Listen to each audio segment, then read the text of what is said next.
2.2 billion. That's how many times this drink gets consumed. Every single day. And the guy who invented it? A drug addict, a Civil War veteran, dying of cancer, who sold it for $2,000 and never saw a dime. There's a formula locked in a vault in Atlanta right now, secret for 140 years. But what they don't tell you, the original recipe had actual cocaine in it, advertised in the newspaper as a selling point. And the secret formula? Scientists say modern labs could basically reverse engineer it, which means the whole vault thing might be the greatest marketing trick ever pulled. Stick around, because this will change how you see that red can forever. We're going full deep dive. The real origin, the original recipe, the cocaine years, the secret formula, the vault, and the part nobody talks about. This drink still has a connection to cocaine production, right now, in 2026,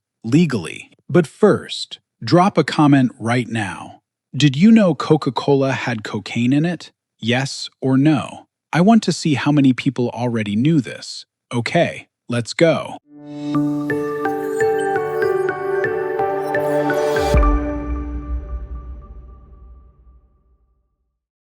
Meet John Stith Pemberton, born 1831, Columbus, Georgia, trained pharmacist, Civil War lieutenant colonel, one of the most tragic accidental heroes in business history. April 1865. The Civil War is basically over, but one of the final skirmishes happens in Columbus, Georgia, and Pemberton takes a saber straight to the chest. Civil War medicine's answer to a chest wound? Morphine. It worked, and then it kept working. And then he couldn't stop. Brilliant chemist, morphine addict, desperate for a way out. Pemberton discovers Vin Mariani, red wine mixed with coca extract created by Angelo Mariani in 1863. Jules Verne loved it. Thomas Edison drank it. Queen Victoria was a fan. The Pope gave it a gold medal with cocaine wine. So around 1884, Pemberton creates his own version, Pemberton's French wine coca. Alcohol, coca extract, cola nut. He markets it as a cure for morphine addiction. The irony is almost painful. And then, plot twist. Atlanta passes temperance legislation in 1886. The city goes dry. No alcohol. Pemberton's formula is dead on arrival. He has to tear it all down and start over. And that accident is the moment everything changes. But stripping out the alcohol didn't kill the formula, it perfected it. What Pemberton came up with next became one of the most recognized tastes in human history. Let me show you exactly what he put in this thing. May 1886, Jacob's Pharmacy, downtown Atlanta, the hip soda fountain hangout of its era. Everyone comes here. Pemberton brings his syrup to test it. Somebody, nobody's totally sure who, accidentally grabs carbonated water instead of plain water to mix with the syrup. The bubbles hit, the taste is different, and the crowd at the soda fountain actually loves it. Pemberton starts selling it, 5 cents a glass. In the entire first year, he sells about 9 glasses a day. Compare that to 2.2 billion servings today. The growth curve on this is genuinely insane. Here is the part nobody ever talks about. Pemberton is a genius chemist, but a terrible marketer. So he brings in his bookkeeper, his actual bookkeeper, Frank Mason Robinson. And Robinson coins the name Coca-Cola. Robinson, who had beautiful penmanship, hand-lettered the name in Spencerian script. That flowing cursive logo on every can, every bottle, every billboard, for 140 years? A bookkeeper drew it, by hand, in 1886. May 29, 1886. The first Coca-Cola ad runs in the Atlanta Journal, and it literally says, "Containing the properties of the wonderful coca plant." They were advertising the cocaine, in print, publicly, as a feature. Okay, you've been waiting. Let's talk about what was actually in the original formula. Historians piece this together from archival records, and honestly, it's exactly as wild as you'd expect. First, 30 pounds of sugar per batch. Then citric acid, a quart of lime juice, 2.5 gallons of water, vanilla extract, and caramel for that deep brown color. But then there's the actual secret. They called it 7X flavor, an alcohol-based blend, orange oil, lemon oil, nutmeg oil, coriander, neroli, and cinnamon. You mix them, rest them, take only the clear top layer. That is the Coke taste. Now the cocaine.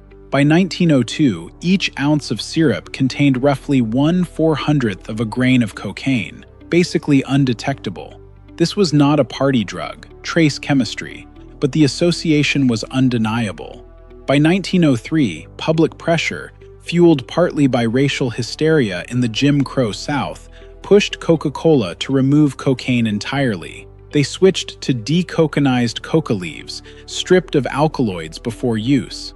And here's what nobody talks about. Coca-Cola still uses coca leaves. Today, there's a single company in New Jersey, Stepan Company, the only business in America licensed to import and process coca leaves. They supply Coke's flavor ingredient.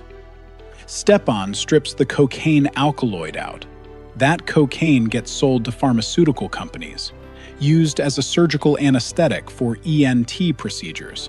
And the leftover decocainized extract goes straight to Coca-Cola as a flavor ingredient. So every single can of Coke you drink today has a trace of processed coca leaf extract in it. No cocaine, but the leaf, still in there.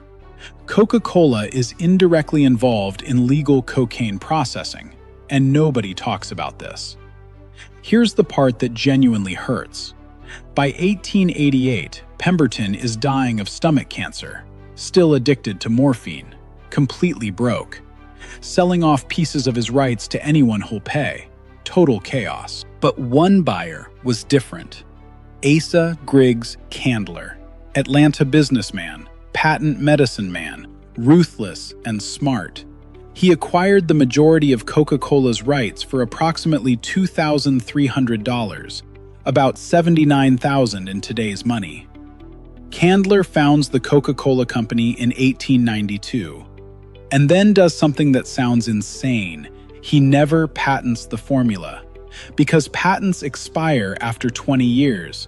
After that, anyone can copy it. A trade secret lasts forever. The formula goes into a literal bank vault in Atlanta for decades. In 2011, Coca-Cola moved it, with a full global media circus, to a custom-built vault at their World of Coca-Cola Museum with biometric locks. But the honest truth, modern labs can analyze a can of Coke and get close to identifying the ingredients. Scientists have basically done it. The secret formula is partly real, but mostly it's the greatest sustained marketing illusion in corporate history. And here's something else. The Coke you drink in the US isn't the same as Mexican Coke. In the 1980s, American Coke switched from cane sugar to high fructose corn syrup. Mexican Coke still uses real cane sugar, same brand, different drink. None of this slowed anything down. Coca-Cola is present in over 200 countries. Only 2 countries in the world, North Korea and Cuba, don't officially sell it because of long-standing trade sanctions. Everywhere else, the red can is there. 2 billion servings a day, the most recognized logo on Earth. All of it traces back to one broken man in Columbus, Georgia, mixing things together in desperation, trying to fix his own pain.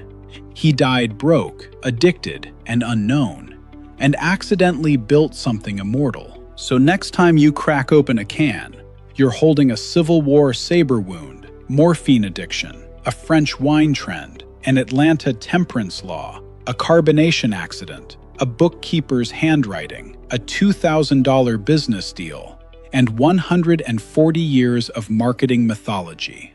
That's your drink. That's the origin of Coca-Cola. And honestly, it slaps. If you want more deep dives like this, where we crack open the history behind everyday things and find out they're completely insane, subscribe. Drop a comment telling me what blew your mind most, and I'll catch you in the next one. peace.